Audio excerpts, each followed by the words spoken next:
Perkenalkan, nama saya Yuni Afniani. Saya mahasiswi dari Sekolah Tinggi Agama Islam Al-Aqidah Al-Hasyimiyah Jakarta. Saya akan menjelaskan tentang pemeriksaan di sidang pengadilan. Ini terkait dengan mata kuliah Hukum Acara Pidana. Sampai selesai ya. Di skip.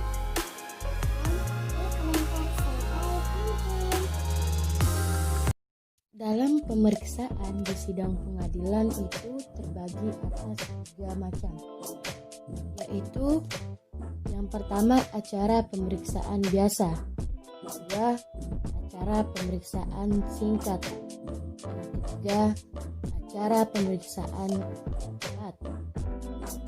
Oke, di sini saya akan menjelaskan satu persatu. Dimulai dari pemeriksaan yang pertama, yaitu cara pemeriksaan biasa. Dalam hal pengadilan negeri menerima surat pelimpahan perkara dan berpendapat bahwa perkara itu termasuk wewenangnya, pengadilan menunjuk hakim yang akan menyidangkan perkara tersebut, dan hakim yang ditunjuk itu menetapkan hari sidang. Yang dimaksud dengan hakim yang ditunjuk adalah majelis hakim dan hakim tunggal. Dalam menetapkan hari sidang memerintahkan kepada penuntut umum supaya memanggil terdakwa, saksi, untuk datang di sidang pengadilan. Pemanggilan terdakwa dan saksi dilakukan dengan surat panggilan oleh penuntut umum secara sah dan harus telah diterima oleh terdakwa dalam jangka waktu sekurang-kurangnya 3 hari sebelum sidang itu dimulai. Pada hari yang telah ditentukan, pengadilan sidang yang pertama, hakim ketua sidang memimpin pemeriksaan di sidang pengadilan yang dilakukan secara lisan dalam bahasa Indonesia yang dimengerti oleh terdakwa dan saksi. Kedua, dia wajib jaga supaya tidak dilakukan hal atau diajukannya pertanyaan yang mengakibatkan terdakwa atau saksi memberikan jawaban secara tidak bebas. Hakim ketua sidang memerintahkan supaya terdakwa dipanggil masuk, dan jika ia dalam tahanan, ia dihadapkan dalam keadaan bebas. Keadaan bebas itu adalah di mana keadaan tidak dibelenggu tanpa mengurangi pengawalan. Jika dalam pemeriksaan perkara, terdakwa yang tidak ditahan tidak hadir pada hari sidang yang telah ditetapkan, hakim ketua sidang meneliti terdakwa sudah dipanggil secara sah. Jika terdakwa tidak dipanggil secara sah, maka hakim ketua sidang menunda persidangan dan memerintahkan agar terdakwa dipanggil lagi untuk hadir pada sidang berikutnya. Pada permulaan sidang, hakim ketua sidang menanyakan kepada terdakwa tentang lengkap, lahir, umur, tanggal lahir, jenis kelamin, perasaan, tempat tinggal, agama, serta pekerjaannya, serta mengingatkan terdakwa supaya memperhatikan segala sesuatu yang didengar dan dilihatnya di persidangan. Kemudian hakim ketua sidang minta kepada penuntut umum untuk membacakan surat dakwaan.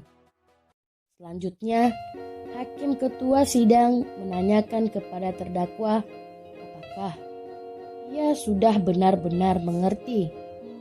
Apabila terdakwa ternyata tidak mengerti, penuntut umum atas permintaan hakim ketua sidang wajib beri penjelasan yang diperlukan.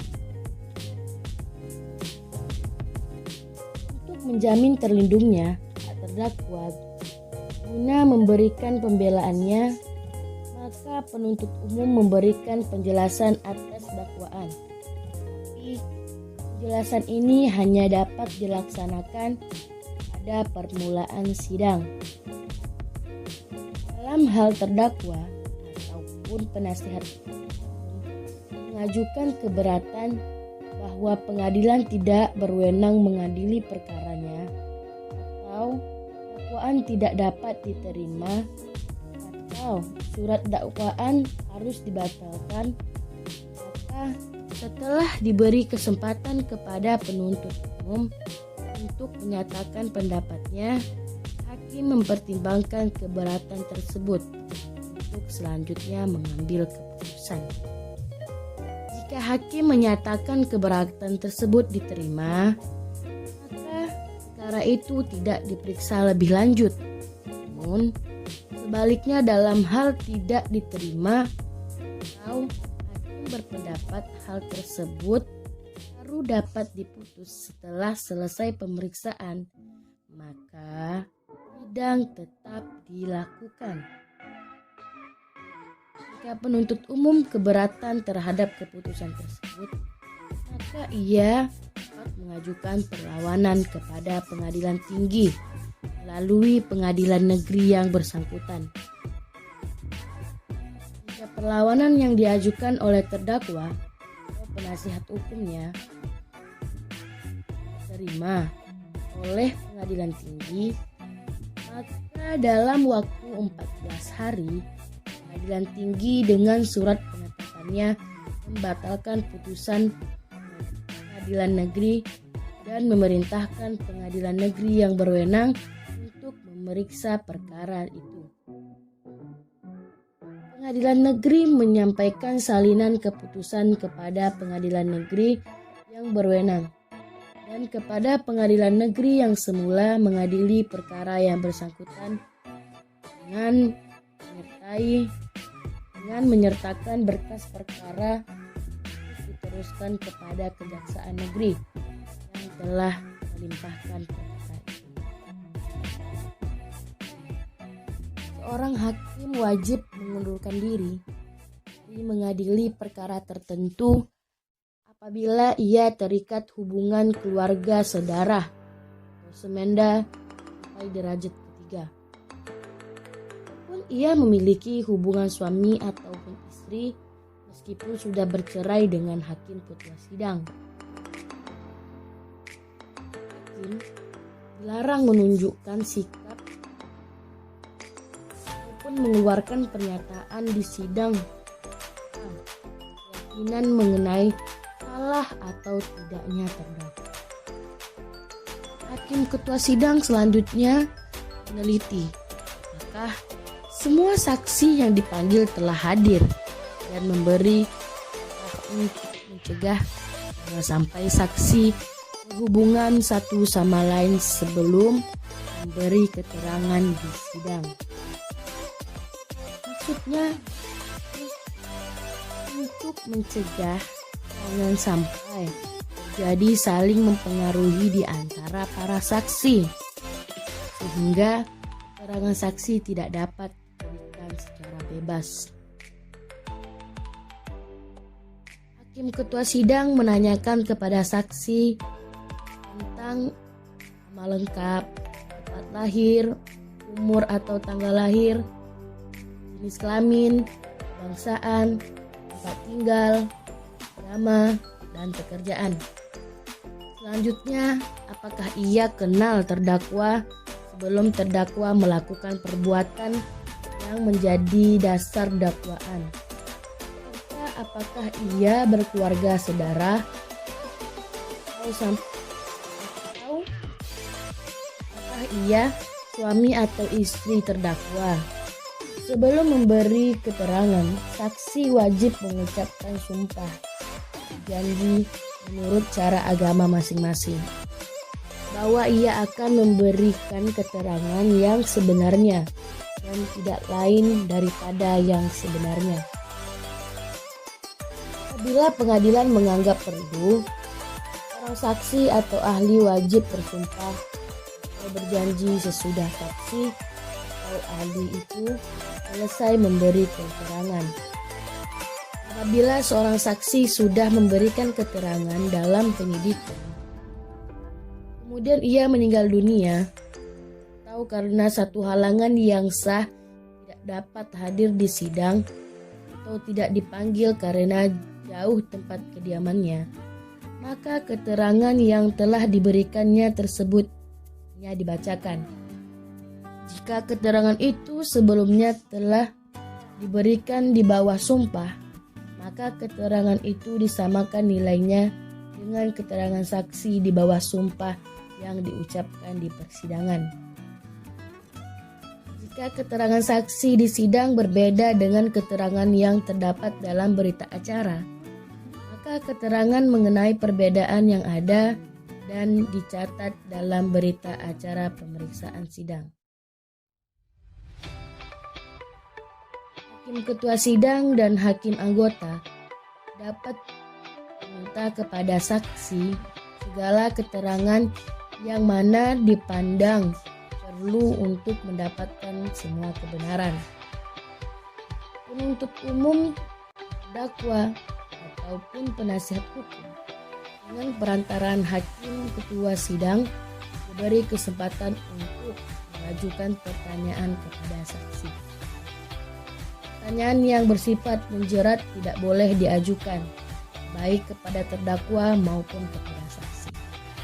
Setelah saksi memberikan keterangan, ia tetap hadir di sidang, kecuali hakim ketua sidang memberi izin untuk meninggalkannya. Untuk melancarkan jalannya pemeriksaan saksi, ada kalanya hakim ketua sidang menganggap bahwa saksi yang sudah didengar keterangannya mungkin akan merugikan saksi berikutnya yang akan memberikan keterangan, sehingga perlu saksi pertama tersebut untuk sementara keluar dari ruang persidangan selama ia masih didengar keterangannya. Izin itu tidak diberikan jika penuntut umum atau terdakwa atau penasihat umum mengajukan permintaan supaya saksi tetap menghadiri persidangan. Para saksi selama sidang dilarang saling bercakap-cakap. Ada kalanya terdakwa atau penuntut umum keberatan terhadap dikeluarkannya saksi tersebut, agar supaya ia dapat ikut mendengarkan keterangan yang diberikan oleh saksi yang didengar berikutnya, demi kesempurnaan hasil keterangan saksi. Kecuali ditentukan lain, jika tidak dapat didengar keterangannya dan dapat mengundurkan diri sebagai saksi. Yaitu pertama adalah keluarga. Keluarga sedarah atau semenda dalam garis lurus ke atas atau ke bawah sampai derajat ketiga dari terdakwa atau yang bersama-sama sebagai terdakwa. Kedua, kecualikan bahwa saudara dari terdakwa atau yang bersama-sama sebagai terdakwa, saudara ibu atau saudara bapak, juga mereka mempunyai hubungan karena perkawinan dan anak-anak saudara terdakwa. Yang ketiga adalah suami atau istri terdakwa maupun sudah bercerai atau yang bersama-sama sebagai terdakwa. Jika penuntut umum dan terdakwa menghendaki serta secara tegas menyetujuinya, mereka bisa memberi keterangan di bawah sumpah, menentukan sah atau tidaknya segala alasan untuk permintaan tersebut. Yang boleh diperiksa untuk memberi keterangan tanpa sumpah adalah: pertama, anak yang umurnya belum cukup 15 tahun serta belum pernah kawin. Kedua, orang sakit ingatan atau sakit jiwa, meskipun kadang-kadang ingatannya kembali sembuh. Apabila keterangan saksi di sidang disangka palsu, maka hakim ketua sidang memperingatkan dengan sungguh-sungguh kepadanya supaya memberikan keterangan yang sebenarnya, serta mengemukakan ancaman pidana yang dapat dikenakan kepadanya. Namun apabila ia tetap memberikan keterangan palsunya dan ia bersikukuh dalam keterangan palsu tersebut, maka hakim ketua sidang atas jabatannya dapat memberi perintah supaya saksi ditahan. Selanjutnya dituntut perkara dengan dakwaan sumpah palsu. Dalam menilai kebenaran keterangan seorang saksi, hakim harus dengan sungguh-sungguh memperhatikan beberapa poin. Pertama, persesuaian antara keterangan saksi satu dengan saksi yang lainnya. Kedua, persesuaian antara keterangan saksi dengan alat bukti lainnya. Tiga, alasan yang mungkin dipergunakan oleh saksi untuk memberi keterangan yang tertentu. Cara hidup dan kesusilaan saksi, serta segala sesuatu yang pada umumnya dapat mempengaruhi tidaknya keterangan itu dipercaya. Dan pemeriksaan di sidang pengadilan yang kedua adalah acara pemeriksaan singkat. Yang diperiksa menurut acara pemeriksaan singkat adalah perkara kejahatan maupun pelanggaran yang tidak termasuk ketentuan mengenai tindak pidana ringan dan yang menurut penuntut umum pembuktian serta penerapan hukumnya yang sifatnya sederhana. Dalam perkara tersebut, penuntut umum menghadapkan terdakwa serta saksi, ahli, bahasa, dan barang bukti yang diperlukan. Penuntut umum dengan segera setelah terdakwa di sidang menjawab segala pertanyaan, memberitahukan dengan lisan dari catatannya kepada terdakwa tentang tindak pidana yang didakwakan kepada terdakwa dengan menerangkan saat dan keadaan pada waktu tindak pidana itu terjadi. Pengetahuan ini dicatat dalam berita acara sidang, merupakan pengganti surat. Dalam hal hakim memandang perlu pemeriksaan tambahan, supaya diadakan pemeriksaan tambahan dalam waktu paling lama 14 hari. Mana dalam waktu tersebut penuntut umum belum juga dapat menyelesaikan pemeriksaan tambahan, maka memerintahkan perkara tersebut diajukan ke sidang pengadilan dengan cara biasa.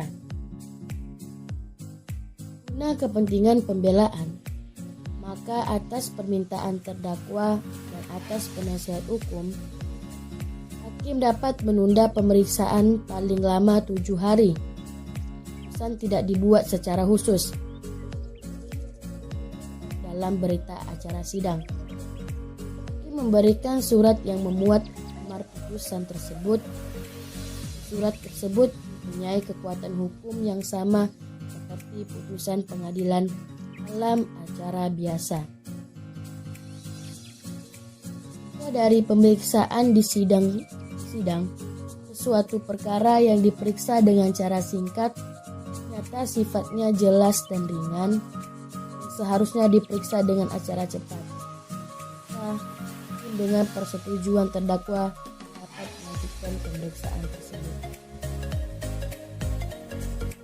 Cara pemeriksaan yang ketiga adalah cara pemeriksaan cepat. Pertama, cara pemeriksaan tindak pidana ringan. Periksa menurut acara pemeriksaan ini adalah perkara yang diancam pidana penjara atau kurungan selama 3 bulan atau denda sebanyak Rp1.500 penghinaan ringan. Pidana penghinaan ringan digolongkan di sini dan disebut tersendiri karena sifatnya ringan sekalipun bersifat ancaman. Penjara paling lama jalan. Dalam perkara tersebut, penyidik atas kuasa penuntut umum dalam waktu 3 hari sejak berita acara pemeriksaan selesai dibuat menghadapkan terdakwa serta barang bukti, saksi, ahli, juru bahasa di sidang pengadilan. Yang dimaksud dengan atas kuasa dari penuntut umum kepada penyidik adalah hal penuntut umum hadir mengurangi nilai atas kuasa tersebut.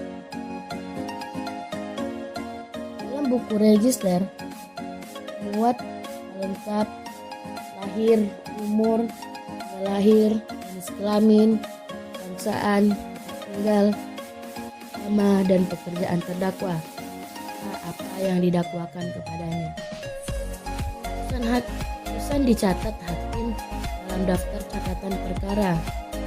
Selanjutnya oleh panitera dicatat dalam buku register yang ditandatangani oleh hakim yang bersangkutan dan panitera.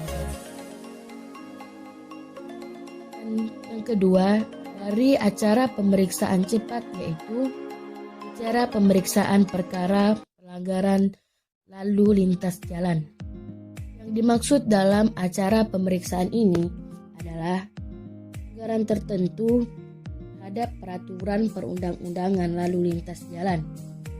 Yang dimaksud dengan perkara pelanggaran tertentu adalah yang pertama, menggunakan jalan dengan cara yang dapat merintangi, membahayakan ketertiban, keamanan lalu lintas, maupun yang mungkin menimbulkan kerusakan pada jalan. Kedua, mengemudikan kendaraan bermotor yang tidak dapat memperlihatkan surat izin mengemudi maupun surat tanda kendaraan, surat tanda uji kendaraan yang sah, atau tanda bukti lainnya yang diwajibkan menurut ketentuan peraturan perundang-undangan lalu lintas, atau ia dapat memperlihatkannya masa berlakunya sudah kadaluarsa. Ketiga adalah tidak memenuhi ketentuan peraturan perundang-undangan lalu lintas jalan tentang peran,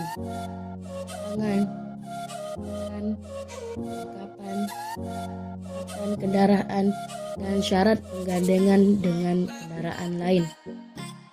Keempat adalah pelanggaran terhadap perintah yang diberikan oleh petugas pengatur lalu lintas jalan atau isyarat alat pengatur lalu lintas jalan, rambu-rambu atau tanda yang ada di permukaan jalan.